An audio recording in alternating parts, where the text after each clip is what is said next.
Hello friends, this is Abila. Welcome to my YouTube channel. இன்னைக்கு நம்ம ரொம்ப tasty and ஹெல்தியான பாதாம் ஹரீரா எப்படி செய்யலாம்னு பார்க்கலாம். ஸோ வீடியோக்குள்ளே போகிறதுக்கு முன்னாடி என்னோட சேனல் நீங்கள் ஃபஸ்ட் டைம் விசிட் பண்ணுறீங்கன்னா கண்டிப்பாக சப்ஸ்கிரைப் பண்ணிவிட்டு பெல் பட்டனும் ப்ரெஸ் பண்ணிக்கோங்க. ஸோ வாங்க இப்போ வீடியோ ஸ்டார்ட் பண்ணலாம். ஃபஸ்ட்டு ஒரு பவுல் எடுத்துக்கோங்க. அந்த பவுலில் வந்து பாதாம் பருப்பு எடுத்துக்கோங்க. நான் வந்து ஒரு கைப்பிடி அளவுக்கு எடுத்திருக்கேன் பாருங்கள். அப்ராக்சிமேட்டாக இது வந்து 21 அந்த மாதிரி இருக்கும். ஸோ இப்போ நம்ம தண்ணியில் வந்து இது ஊற வச்சிடலாம். இது வந்து ஆல்மோஸ்ட் 2 to 3 hours வந்து நீங்கள் இதே மாதிரி ஊற வச்சுருங்க. ஸோ நம்ம லிட்டு க்ளோஸ் பண்ணி வச்சிடலாம். பாருங்கள் 2 to 3 hours ஆயிடுச்சு. நான் இப்போ பார்த்துக்கிறேன். பாருங்கள், இப்போ இந்த பாதாம் வந்து ஃபுல்லாக அந்த தோல் இருக்குது இல்லைங்களா, அது ஃபுல்லாக நம்ம இந்த மாதிரி எடுத்துக்கலாம். நான் எடுத்துகிட்டு நான் உங்களுக்கு காமிக்கிறேன். பாருங்கள், நான் இப்போ ஃபுல்லாகவே எடுத்துட்டேன் இந்த மாதிரி. இப்போ வந்து நம்ம ஒரு மிக்ஸி ஜார் வந்து நம்ம எடுத்துக்கலாம். இந்த பாதாம் பருப்பு வந்து அதில் போட்டுக்கோங்க. இப்போது எந்த அளவுக்கு நீங்கள் பாதாம் பருப்பு எடுத்தீங்களோ அதே அளவுக்கு நீங்கள் முந்திரியும் எடுத்துக்கோங்க. நான் வந்து அதே அளவு எடுத்திருக்கேன். நீங்கள் வந்து கொஞ்சம் கம்மி ஜாஸ்தியும் பண்ணலாம். பட் வந்து சேம் அளவு எடுத்தால் உங்களுக்கு டேஸ்ட் வந்து இன்னும் கொஞ்சம் நல்லாயிருக்கும். ஸோ பாருங்கள், இதுவும் நம்ம மிக்ஸ் பண்ணிக்கலாம். இப்போ வந்து பாஸ்மதி ரைஸ் வந்து எடுத்துக்கோங்க. பாருங்கள், பாஸ்மதி ரைஸ் எடுத்திருக்கேன். மெஷர்மெண்ட் வந்து பார்த்திங்கன்னா இந்த ஸ்பூன்லேருந்து 2 ஸ்பூன் வந்து எடுத்திருக்கேன். இது எதுக்குன்னு பார்த்திங்கன்னா அந்த திக்னஸ் வந்து கொடுக்கறதுக்காக தான். ஸோ அதுவும் ஆட் பண்ணிவிட்டு நம்ம வந்து வாட்டர் மிக்ஸ் பண்ணிக்கலாம். இதில்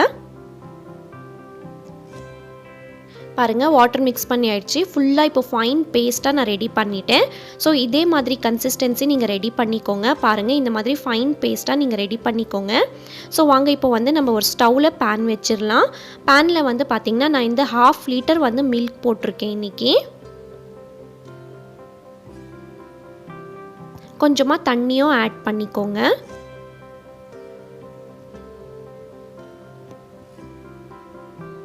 இந்த மில்க் வந்து நல்லா பாயில் ஆகட்டும் ஃபுல்லாக. பாருங்கள், இது ஃபுல்லாகவே நல்லா இப்போ பாயில் ஆகிடுச்சு. சுகர் வந்து உங்களுக்கு டேஸ்ட்க்கு ஏற்ற மாதிரி நீங்கள் போட்டுக்கோங்க. நான் வந்து சுகர் வந்து நான் அந்த பாஸ்மதி ரைஸ் எடுத்திருந்தேன் இல்லையா, அந்த ஸ்பூன்லேருந்து 8 ஸ்பூன் சுகர் எடுத்திருக்கேன். நீங்கள் வந்து சுகர் வந்து கம்மி ஜாஸ்தி நீங்கள் பண்ணிக்கலாம். அந்த சுகர் வந்து ஃபுல்லாகவே டிசால்வ் ஆகட்டும், அது வரைக்கும் நல்லா குக் பண்ணிக்கலாம். இது வந்து ரொம்ப ரொம்ப ஹெல்தி ஆப்ஷன். கண்டிப்பாக ட்ரை பண்ணுங்கள், ரொம்ப நல்லாயிருக்கும் இந்த சம்மர்ஸ்க்கும்.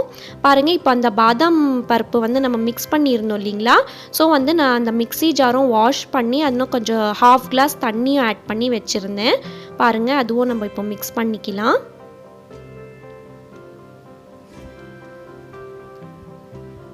இந்த மிக்ஸ்சர் வந்து மிக்ஸ் பண்ணிட்ட பிறகு நீங்கள் வந்து நிறைய வந்து கொதிக்க விட வேண்டாம். ஜஸ்ட் வந்து ஒரு 2 கொதி வந்துருச்சுனாவே போதும். ஃப்ளேவருக்காக நீங்கள் வந்து ஏலக்காய் வந்து நீங்கள் போட்டுக்கலாம். ஆப்ஷனல் தான், உங்களுக்கு வேணும்னா நீங்கள் போடலாம், இல்லைனா வேண்டாம். 2 ஏலக்காய் இந்த மாதிரி இடித்து நீங்கள் போட்டுக்கோங்க. இல்லைனா உங்ககிட்ட பவுடர் இருந்துச்சுன்னா அதுவும் நீங்கள் ஆட் பண்ணிக்கலாம். உங்களுக்கு லவங்கம் இல்லைனா பட்டை அந்த ஃப்ளேவர் பிடிக்கும்னா நீங்கள் அதுவும் நீங்கள் ஆட் பண்ணிக்கலாம். இது வந்து ஒரு ஜஸ்ட் வந்து ஒரு கொதி வரட்டும் நல்லா. கண்டிப்பாக இதை ட்ரை பண்ணிவிட்டு எனக்கு சொல்லுங்கள் கமெண்ட்லேயே எப்படி வந்திருக்குன்னு சொல்லி. இப்போ லாஸ்ட்டில் வந்து பார்த்திங்கன்னா நம்ம வந்து 1 ஸ்பூன் நெய் வந்து ஆட் பண்ணிக்கலாம். தாளிக்க வேண்டாம், நீங்கள் அப்படியே மேலே வந்து நீங்கள் போட்டுக்கோங்க. போட்டுட்டு ஜஸ்ட் ஒரு பாயில் வந்தால் போதும். நான் every Wednesday stitching related videos போடுவேன் and every Sunday cooking videos போடுவேன். ஏதாவது டவுட் இருந்துச்சுன்னா கண்டிப்பாக எனக்கு கமெண்ட்டில் கேளுங்க. நான் 100% நான் உங்களுக்கு ரிப்ளை பண்ணுவேன். பாருங்கள், இப்போ இது ரெடி ஆயிடுச்சு. நம்ம வந்து சர்வ் பண்ணிக்கலாம். இந்த பாதாம் ஹரீரா வந்து பார்த்திங்கன்னா மோஸ்ட்லி ரம்ஜானில் வந்து எல்லார் வீட்லேயும் எல்லாருமே காமனாக வந்து இது செய்வாங்க. இந்த பாதாம் ஹரீரா வந்து பார்த்திங்கன்னா நிறைய வெரைட்டிஸில் வந்து பண்ணுவாங்க. இப்போ நான் இன்றைக்கி சொல்லியிருக்கிறது ரொம்ப ரொம்ப சிம்பிளான மெத்தடு. நிறைய பேர் வந்து பார்த்திங்கன்னா தேங்காய் பால் போட்டும் பண்ணுவாங்க.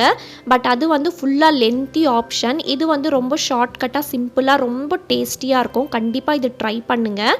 ரம்ஜானில் வந்து பார்த்திங்கன்னா என்னோடய வீட்டில் மெனுவே வந்து பார்த்திங்கன்னா நோம்பு கஞ்சி, ஹரீரா அண்ட் வடை இதுதான் இருக்கும் மோஸ்ட்லி. நான் ஆல்ரெடி நோம்பு கஞ்சி வீடியோ போட்டிருக்கேன். கண்டிப்பாக நீங்கள் நான் வீடியோவில் எண்ட்லேயும் கொடுக்குறேன், கண்டிப்பாக செக் பண்ணிக்கோங்க. அவ்வளோதான் ஃப்ரெண்ட்ஸ், இந்த வீடியோ ஃபினிஷ் ஆகிடுச்சு. நான் அடுத்த வீடியோவில் பார்க்குறேன். அது வரைக்கும் stay positive, be positive and think positive. Thank you so much. Thanks for வாட்சிங்.